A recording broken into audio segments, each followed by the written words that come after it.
Clay tablets 5,000 years old, wedge marks pressed into mud. The oldest writing humanity ever made. But here's the problem. Some of these Sumerian texts contain numbers that make zero sense. Rulers who live 43,200 years. Mathematical tables more accurate than what we use today. Creation myths older than Genesis. Descents to the underworld that match patterns we did not think existed until Greece. Every translation opens another locked door. What did the Sumerians know? What are we still missing? What happens when the oldest texts refuse to make sense? Of cuneiform studies published by the University of Chicago between 1937 and 2025, Historia Mathematica from the International Commission on the History of Mathematics, released in 2017, and the electronic text corpus of Sumerian literature, maintained by Oxford University's Faculty of Oriental Studies, with translations verified against original tablets, housed at the Penn Museum, British Museum, and Istanbul Archaeological Museums. Now back to the information. Jean-Vincent Schiele followed in 1911. The text says, kingship descended from heaven. Then it lists 8 kings. Alulim ruled Eridu for 28,800 years. Alaljar took 36,000 years. Enmenluana in Bad Tabira got 43,200 years, down through 5 cities, 8 rulers total. Then one line, 5 cities, 8 kings they ruled for 241,200 years. Then the flood swept over. They point to pattern. The antediluvian section uses multiples of 600 squared in sexagesimal notation. 6 10 times 600 squared signs. 6 600 squared signs. 6 60 signs. Mathematical structure, not random invention. Some suggest the numbers encode something else, importance, sacred geometry, astronomical cycles we do not recognize. Others note, Genesis lists 8 generations from Adam to Noah if you drop Adam and Noah. Same number, similar flood narrative, same pattern of decreasing lifespans after the catastrophe. Some sections missing, others rearranged. This tells us scribes edited the text. They had reasons, political ones. Whoever controlled the list controlled legitimacy. If your city appeared early, you had divine right. Akkad under Sargon gets mentioned. Uruk, where Gilgamesh ruled, Lagash, Umma, Adab. Each dynasty presented as inheriting kingship from the previous in linear succession. But archaeology shows they overlapped. Cities ruled simultaneously. The list lies about sequence to push a theological idea. Only one king at a time, one mandate under heaven, transfer of power blessed by the gods. Became the Sumerian Noah, whose story appears in the Eridu Genesis, and whose name echoes in Utnapishtim from Gilgamesh. After 7 days and 7 nights, the flood ended. Kingship descended again. This time, the spans are believable, or closer to it, but we still cannot explain 241,200 years.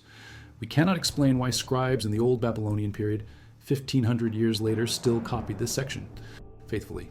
Archaic Sumerian from the Ur III version to the later texts shows minimal deviation except orthography. The tradition held firm for centuries. Someone believed these numbers mattered. Found at Nippur during the University of Pennsylvania expedition in 1893, Arno Pobel recognized the creation story in 1912. 2/3 of the tablet lost, broken, missing. But enough remains. The text is dated to 1600 BCE in its written form. The story itself, far older, oral tradition before clay. Given to Enki, also called Nudamud, Bad Tabira II, Larak, Sippar, Shuruppak, 5 antediluvian cities, same as the king list. Kingship established, agriculture begins, civilization blooms, but humans make noise, lots of noise. Enlil, the master of the universe, cannot sleep. The racket disturbs the cosmic order, so Enlil decides. Flood. Wipe them out. Start over. Enki speaks through a wall. Build a boat. Big boat. Load it. Animals. Seeds. The text breaks here. Large gap. We assume instructions about dimensions and provisions based on later Akkadian versions like Atrahasis and the Flood Tablet in Gilgamesh. Then the storm. All evil winds gathered into one. 7 days. 7 nights. The waters sweep over the cities of the half-bushel baskets. Everything submerged. When the sun returns, Ziusudra opens a hole in the boat. Utu, the sun god, sends light inside. Ziusudra sacrifices oxen, offers sheep. The gods smell the smoke. They are hungry. No one left to make offerings. They did not think this through. Or mythical realm. The text breaks again. We infer Enlil accepts this. Measures put in place.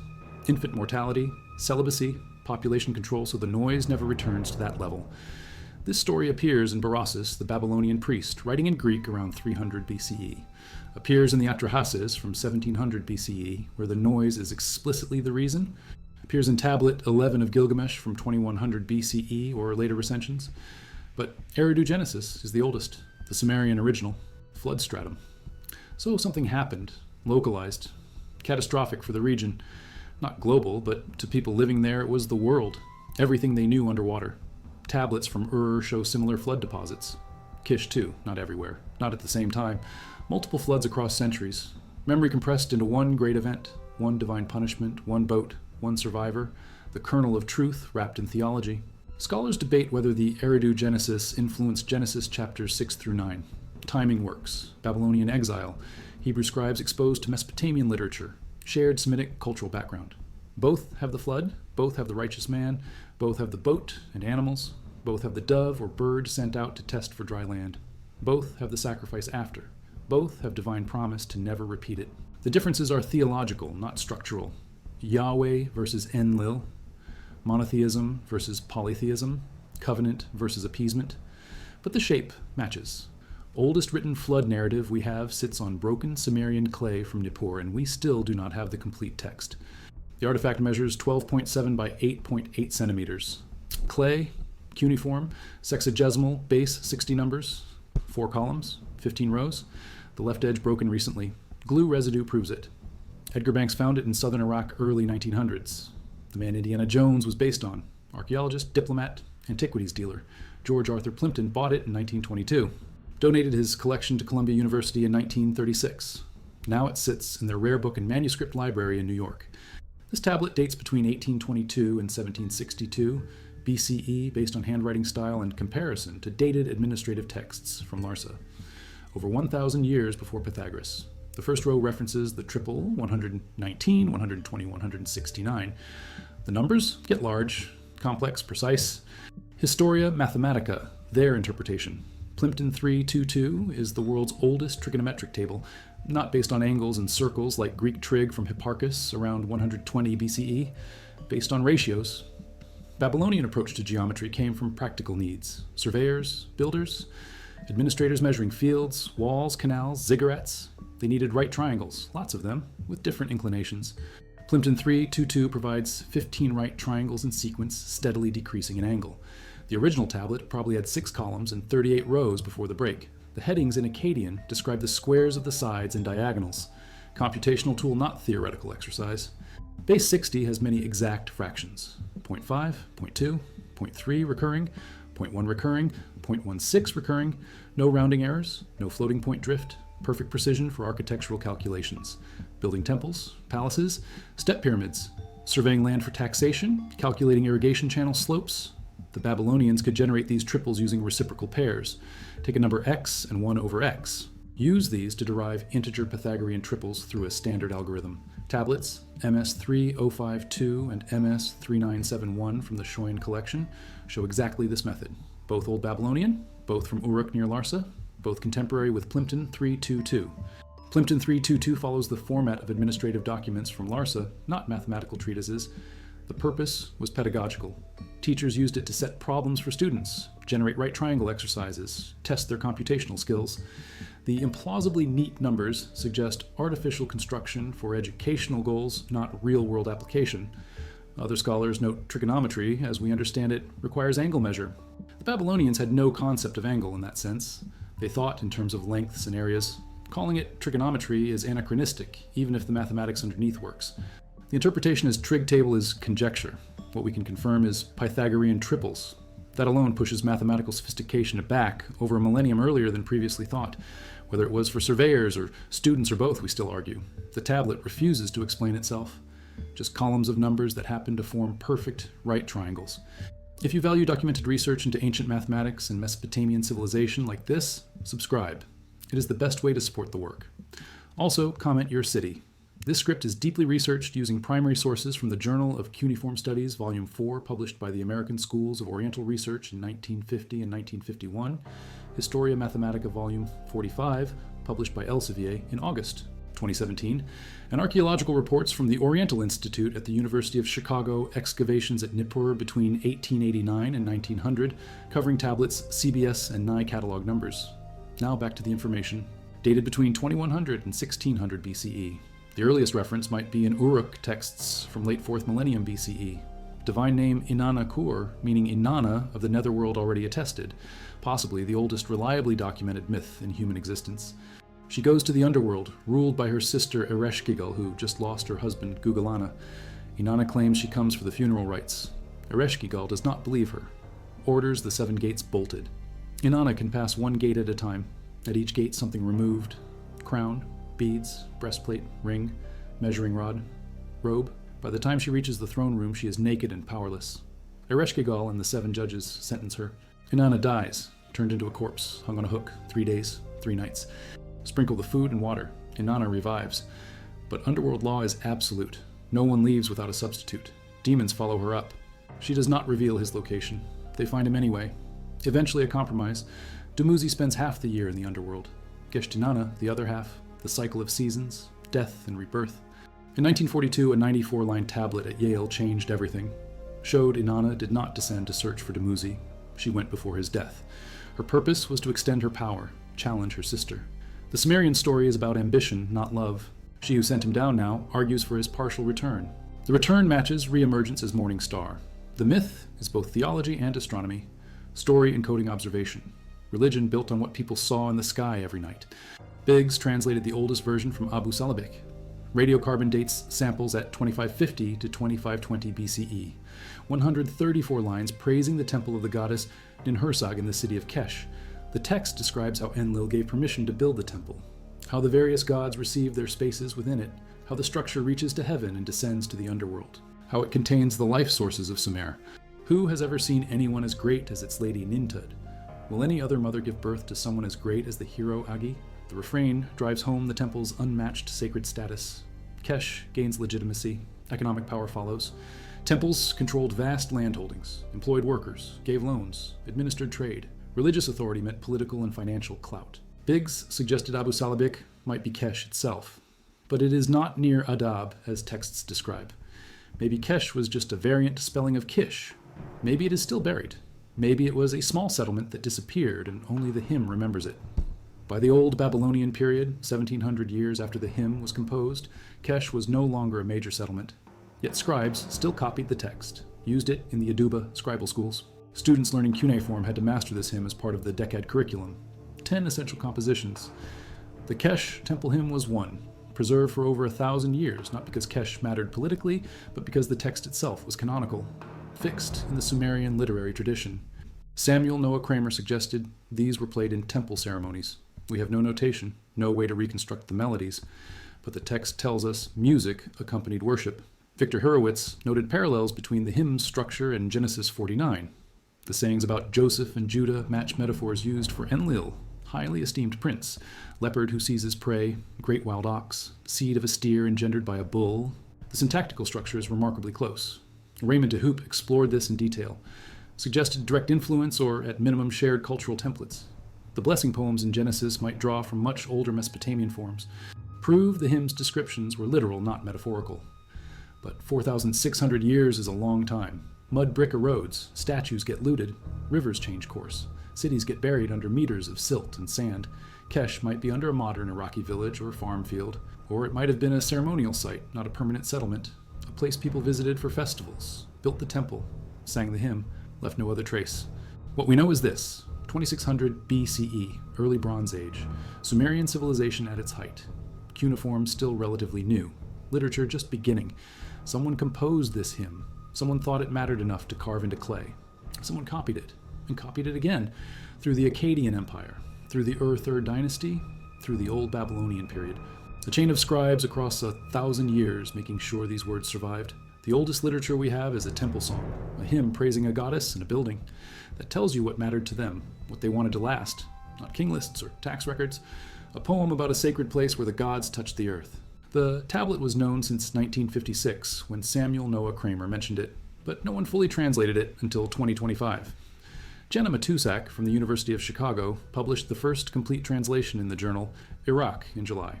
The tablet is 4,400 years old, found at Nippur in the 19th century, catalogued, shelved, ignored because it was fragmentary. Only 1/3 survived. But Matusak worked through the early Sumerian. Ambiguous cuneiform, multiple possible readings, devil in the details, she said. What she found is the only known narrative featuring Ishkar, the Sumerian storm god. No one volunteers, except Fox. Clever fox, trickster fox. The cunning animal journeys to the Kur, gets offered food, deadly trap. If Fox eats the food of the underworld, he can never leave. Same motif as Persephone, same rule, but Fox is smart, pretends to accept, hides it instead, eats nothing, tricks the underworld powers, rescues Ishkar. The text breaks. We do not know how it ends. Matuzak hopes he escapes. Too smart to fall into a trap, she said. 4,000 years of cultural continuity. The cunning fox is a human universal, or it spread from a single origin point in Mesopotamia and diffused outward with agriculture and trade. Either way, this tablet preserves the earliest written example. Before Reynard, before Brer Fox, before any Greek or Roman versions, the fox who lies and tricks and survives through wit.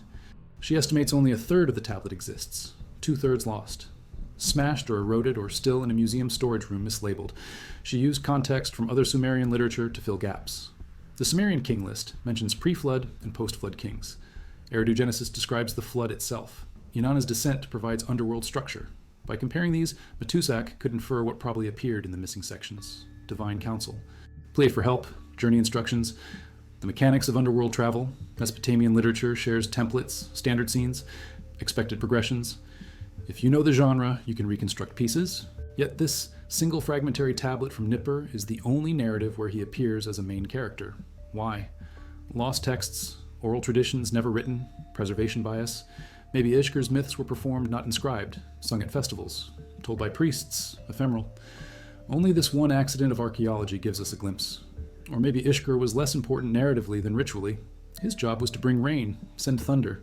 You prayed to him, made offerings, built temples. But you did not tell stories about him. He was function, not character. The myth Matuzak translated might have been a rare exception, special circumstance. One time a scribe thought it was worth recording why the storm stopped and what the gods did to fix it. Poe Bell and others in the early 20th century made initial attempts, got some lines, could not piece it together. Matuzak had more comparative material, digital databases, colleagues to consult, and better understanding of how early Sumerian worked. She spent years on this. One small broken tablet, 137 lines of text, 2/3 gone, but now we know Ishkar was trapped. Fox saved him, and the association between foxes and clever deception is older than we thought. 4,400 years minimum, pressed into clay at Nippur when Sumerian was still a living spoken language, before Akkadian took over, before Babylonians and Assyrians. At the very beginning of written literature, this myth existed, and then it was forgotten. Until 2025. Until Matuzak sat down with a fragmented tablet and decided it mattered. 2300 to 2150 BCE.